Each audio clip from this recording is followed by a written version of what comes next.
기도는 요술방망이가 아닙니다. 알라딘 앰프의 요정인 지니에게 소원을 비는 것처럼 기도하는 게 아닙니다. 진정한 기도는 환경이나 조건을 바꾸는 것이 아니라 기도하는 사람을 변화시킬 수 있습니다. 어떤 상위 군인이, 다리가 한쪽을 잃어버린 상위 군인이 교회에서 기도를 하고 있었대요.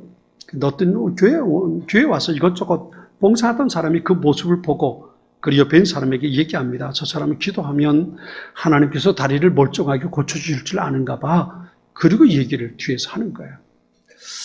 상위 군인이 기도하면서 그 얘기를 들으면서 기도했어요. 기도를 마치고 일어나서 나가면서 이렇게 말합니다. 나도 내 기도가 끝나고 나서 내 다리가 성해서 두 다리로 당신들처럼 걸을 수 없다는 건 나도 잘 압니다. 그런데 내가 기도하는 까닭은 한 다리만 가지고도 절망하지 않게 해달라고 기도하는 겁니다. 그랬대요. 여러분, 하나님은 기도하는 사람을 주목해 보십니다. 우리가 기도할 때에, 내가 누군가를 위해 기도할 때에 하나님께서 그 사람의 삶 속에도 역사하시지만 기도하는 그 사람의 심령을 하나님께서 보신다는 것을 잊지 마시기 바랍니다.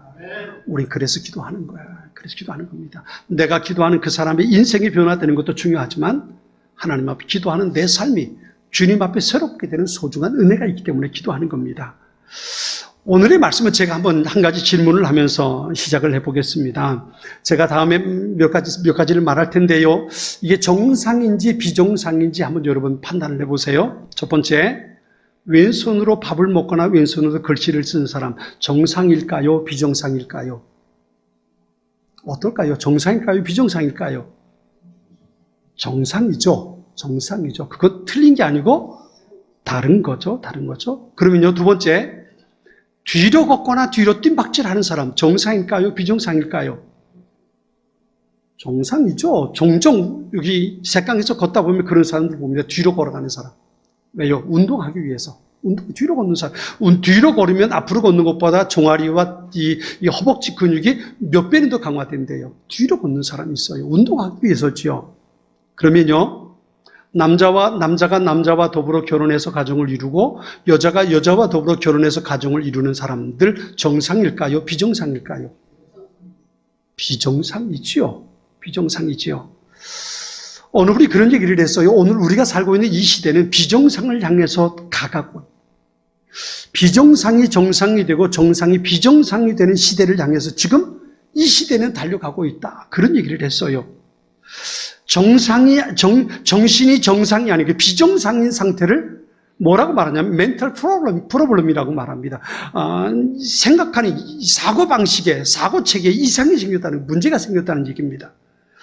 여러분, 미국이나 캐나다나 유럽에서는요, 동성애를 정상적인 것으로 지금 받아들여지고 있습니다. 남자가 남자와 더불어 결혼해도 그건 한 가정이고 부부로 인정합니다. 여자가 여자와 더불어 결혼해도 그거는 부부라고 인정을 합니다. 가정이라고 인정을 합니다. 심지어 지난번에 어떤 다큐멘터리를 봤는데요. 어떤 내용이 나오냐면 학교에서 아이들에게 뭘 가르치냐면 우리 태어날 때부터 남자와 여자로 결정돼서 태어나잖아요.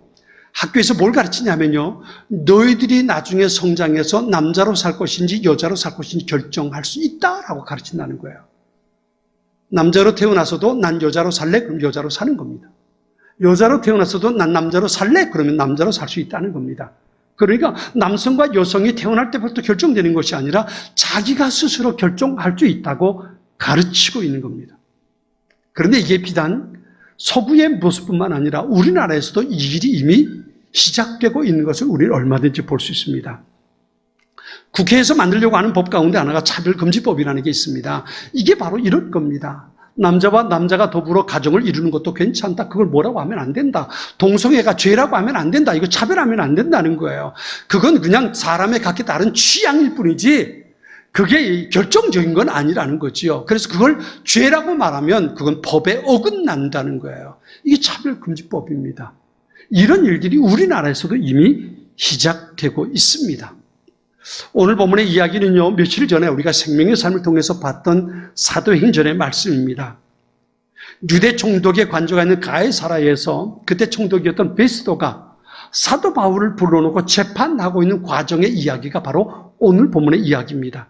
이 이야기 속에서 베스도 총독이 바울을 향해서 네가 미쳤다라고 말합니다. 바울을 향해서 네가 비정상이라고, 멘탈 프로블럼, 너 사고체계 문제가 생겼다는 겁니다. 내가 너무 많이 배워서 배운 것이 많다 보니까 내 정신이 이상해졌다는 겁니다. 네가 미쳤다라고 말하는 겁니다. 근데 바울이 그렇게 말하고, 나는 미친 것이 아니라 지극히 정상입니다라고 말합니다. 근데 사실 사도 바울이 말하는 것을 보면 사람들이 미쳤다고 말하는 게 어떻게 보면 이해가 돼요. 왜냐하면 오늘 보면 앞에 26절 앞에 보면요, 13절에 이런 말이 있어요. 사도 바울이 이렇게 말합니다. 하늘로부터 해보다 더 밝은 빛이 나와 내 동료를 둘러 비쳤다. 하늘에서 음성이 들렸는데 사울아 사울아 네가 어찌하여 나를 핍박하느냐라는 음성이 들렸다는 거예요. 그래서 사도 바울이 주여 누구십니까? 라고 물었더니 네가 핍박하는 예수다 라고 말했다는 거지요. 그러면서 말하기를 일어나라, 내가 네게 나타난 일로 너를 종과 증인으로 삼으려 한다. 하늘에서부터 이런 음성이 들렸다는 거예요. 해보다 더 밝은 빛이 비춰가지고 내 눈이 멀어버렸고 그때 하늘에서 내게 이런 음성이 들렸다고 바울이 이야기하고 있는 겁니다. 여러분, 이 말을 믿을 수 있을까요? 이 말을 듣고 아 그래 그럴 수 있어라고, 그럴 수도 있어라고 수긍하고 고개를 끄덕일 수 있는 사람이 얼마나 있을까요? 정상적인 사고 체계를 가지고 보면 이건 말도 안 되는 얘기입니다. 무슨 해보다 밝은 빛이 어디 있어요? 어디 있습니까? 하늘에서 음성이 들리는데 자기에게만 무슨 음성이 들리겠어요? 이건 도무지 올바른 과학 체계를 가지고 있는 사람으로서는 이해할 수 없는 말입니다. 그래서 베스도 총독이 바울을 향해서 너 미쳤다라고 얘기한 겁니다. 그런데 바울이 이 얘기를 한 까닭은요, 다메섹으로 가던 도중에 예수님을 만났기 때문이에요. 예수님이 바울을 찾아오셨어요. 그리고 바울에게 십자가의 사랑을 알게 해주셨어요. 십자가에서 흘려주신 예수님의 피의 가치를 바울이 알게 되었어요. 그것을 알고 나니까 세상에 내가 지금까지 가지고 있던 것들이 얼마나 쓰잘데없는 것들인지 바울이 알게 되었던 겁니다. 두 가지 가치를 앞에 놓고 있어요. 내가 지금까지 살면서 가지고 살았던 많은 것들, 바울이 종종 그것에 대해서 말하지요.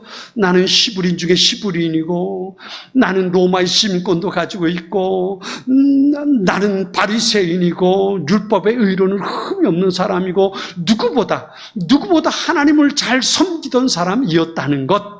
이것이 바울이 지금까지 가지고 살았던 삶의 모습입니다. 사실 그것만 가지고 살면 바울은 출세하는 데 전혀 지장이 없습니다. 세상 사람들이 말하는 가장 귀한 조건을 바울은 가지고 있었습니다.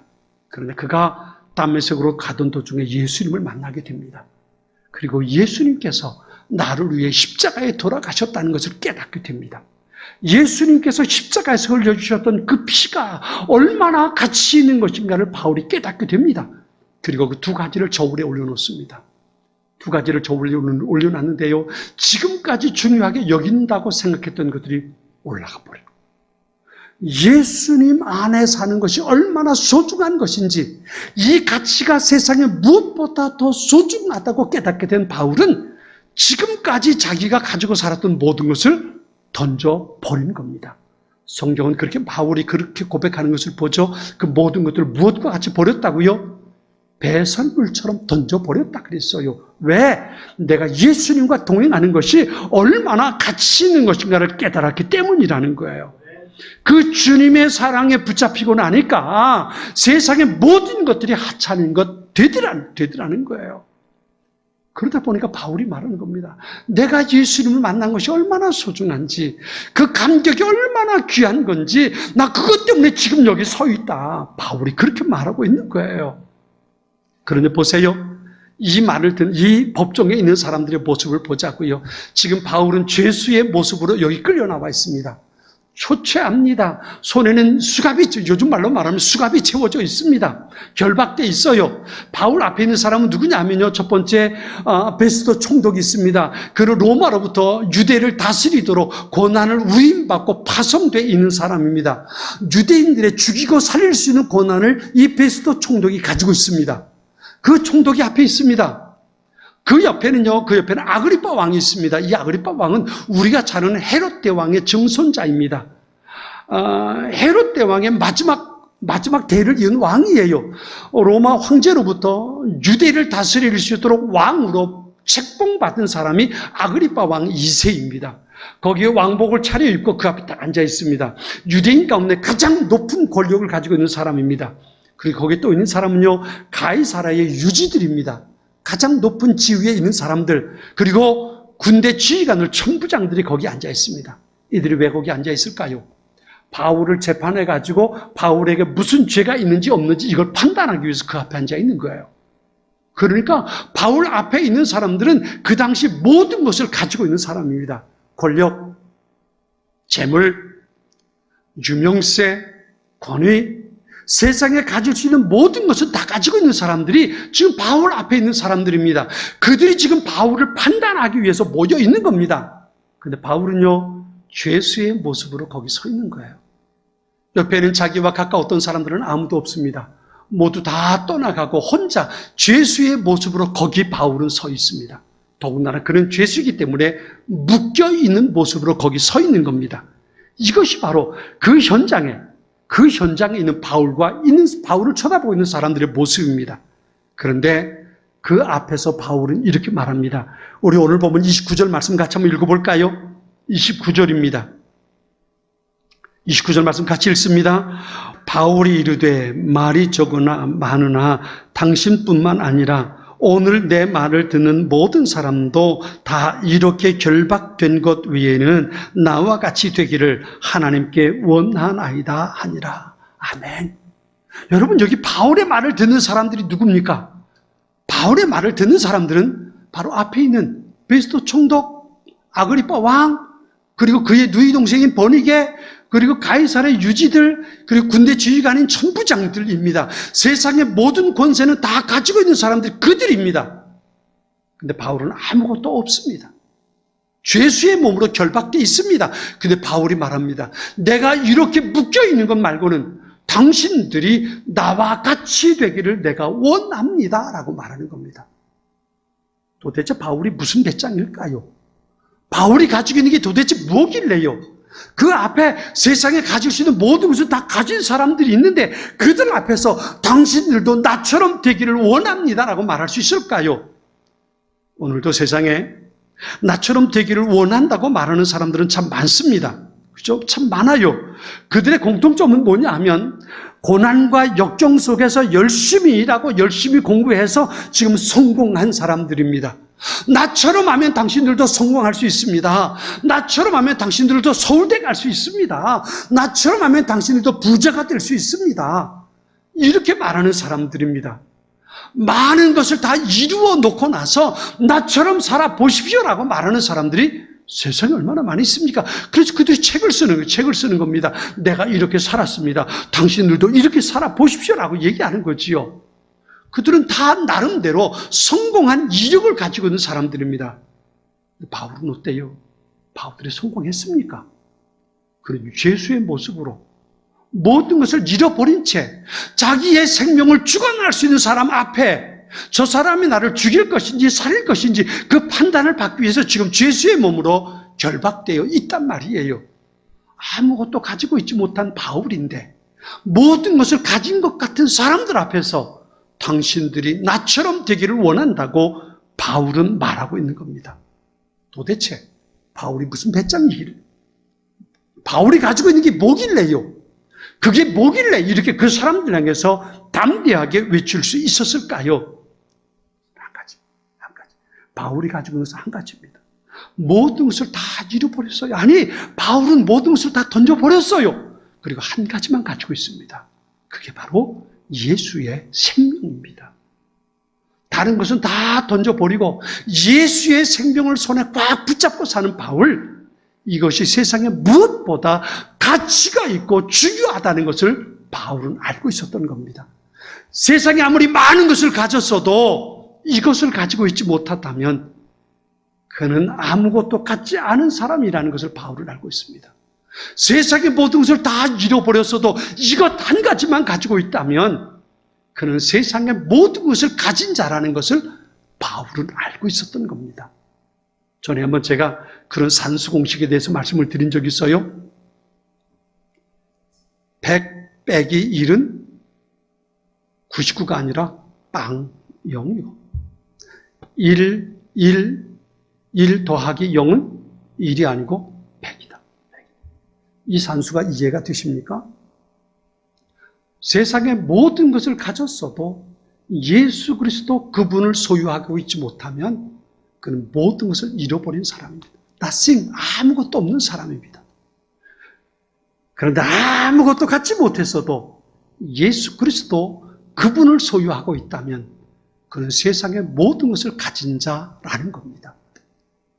예수님께서 하신 비유 가운데 그런 말씀 있지요. 부자와 거지 나사로 이야기입니다. 부자는 모든 것을 가진 사람입니다. 날마다 친구들 불러서 파티할 수 있을 만큼 모든 것을 가진 사람입니다. 그런데 그가 죽었을 때 그가 가야 할 곳은 지옥이었습니다. 세상에서는 아무것도 갖지 못했습니다.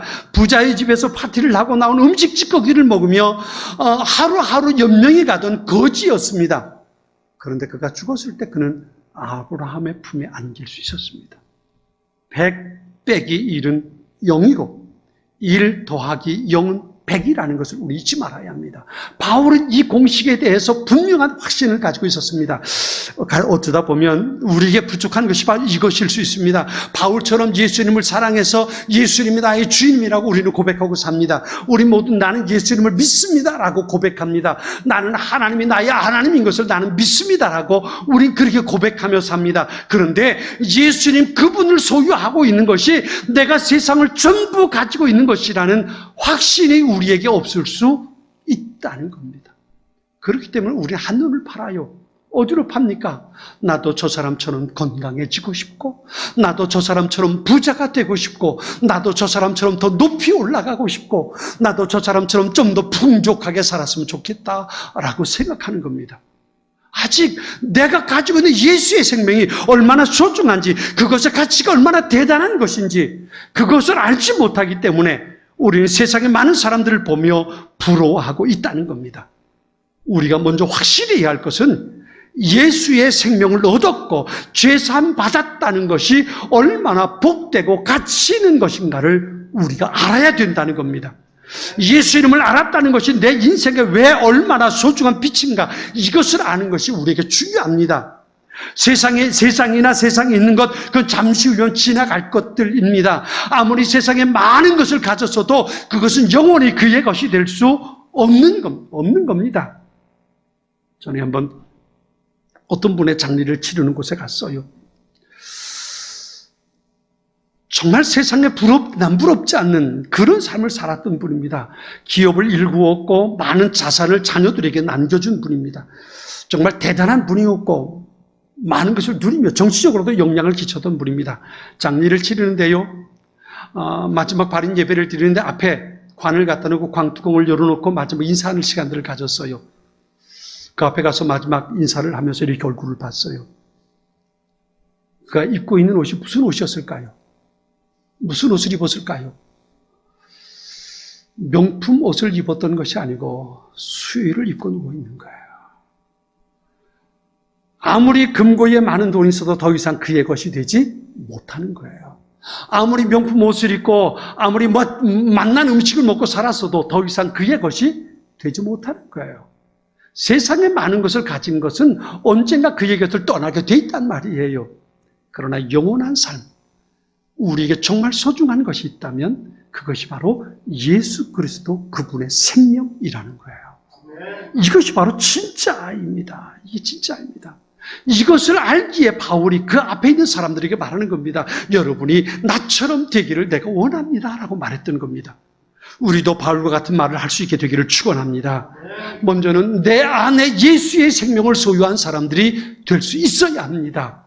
어느 분이 제게 전화를 했어요. 목사님, 기도해 주세요. 왜요? 우리 아들들을 위해서 기도해 주세요. 왜 그러는데요? 우리 아들들이 예수 잘 믿게. 근데 제가 알기에 그 아들들이 예수 잘 믿게 교회 다 다녀요. 교회 다니고, 그리고 교회 학교 교사도 하고, 성가대도 하고, 그런 아들들이에요. 아니, 이 아들들 교회 생활 잘 하잖아요. 그랬더니 그분이 하는 얘기가 있어요. 교회는 다니는데 내가 보기에 예수님을 만나지 못한 것 같아요. 예수님을 만나지 못한 것 같아요. 교회는 다니는데 예수 이름을 인격적으로 만나지 못한 것 같다는 거예요. 그 자꾸 흔들린다는 거예요. 교회는 다니는데 신앙생활을 한다고는 아는데 자꾸 세상 것을 한눈을 팔고 그것을 따라가려고 하는 자들의 모습이 보인다는 거예요. 그러면서 내 아들이 예수 이름을 만나서 예수 이름이 얼마나 중요한 것인지 그것을 좀 알고 살았으면 좋겠다고 그것을 위해 기도해 달라는 거예요. 사랑하는 여러분, 저는 여러분들을 위해서 기도할 때 그렇게 기도합니다. 예수 이름을 만나게 해 주십시오. 교회 다니는 사람 되게 해달라고 기도하지 않습니다. 교회 잘 나오게 해달라고 기도하지 않습니다. 저는 여러분이 인격적으로 예수 이름을 만날 수 있게 해달라고 기도합니다. 왜냐하면 사도 바울이 예수 이름을 만나고 난 후에 그 가치를 알았거든요. 예수 이름을 만나고 난 후에 그의 인생이 달라졌거든요. 예수님을 만나고 예수님과 동행하는 것이 얼마나 소중한 것인지 그때야 바울은 깨달을 수 있었단 말이에요. 우리가 알아야 할 게 이겁니다. 예수님을 만나고 예수님의 생명이 내게 얼마나 소중한 것인지, 예수님의 십자가 보혈이 얼마나 가치 있는 것인지, 예수님의 사랑이 얼마나 위대하고 놀라운 것인지 이것을 우리가 알아야 세상 사람들 향해서 당신도 나처럼 되었으면 좋겠습니다 라고 말할 수 있게 되는 겁니다. 이 가치를 모르면 나도 너처럼 되고 싶다라고 말하게 되는 겁니다. 나도 너처럼 돈 좀 벌었으면 좋겠고, 나도 너처럼 높은 자리에 올라갔으면 좋겠고, 나도 너처럼 건강했으면 좋겠고, 나도 너처럼 더 많은 것 가졌으면 좋겠다라고 생각하는 겁니다. 내가 가지고 있는 것의 가치가 얼마나 소중한지 알지 못하기 때문에 그렇습니다. 사랑하는 여러분, 여러분이 예수님을 믿으십니까? 그런 줄 압니다. 그렇다면 여러분 안에 있는 것이 진짜라는 것을 믿으시기 바랍니다. 내가 가지고 있는 예수의 생명이 진짜입니다.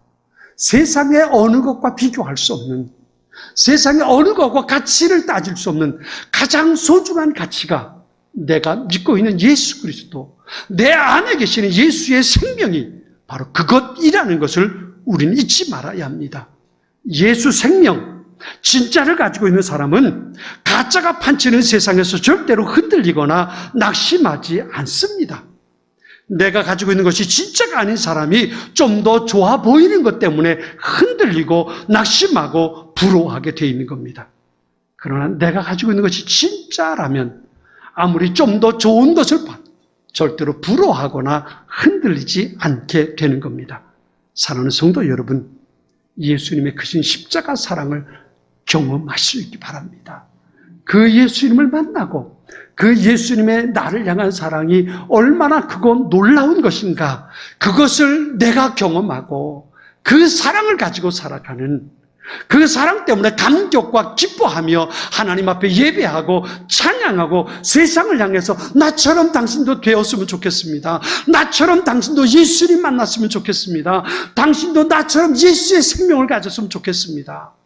만나는 이들마다 그것을 이야기하고 전하고 선포할 수 있는 진짜를 가지고 살아가는 하나님의 사람들이 될 수 있기를 축원합니다. 지금은 선교 헌금 시간입니다. 이 예배를 통해 삶 가운데 은혜와 회복이 충만하시길 간절히 기도합니다.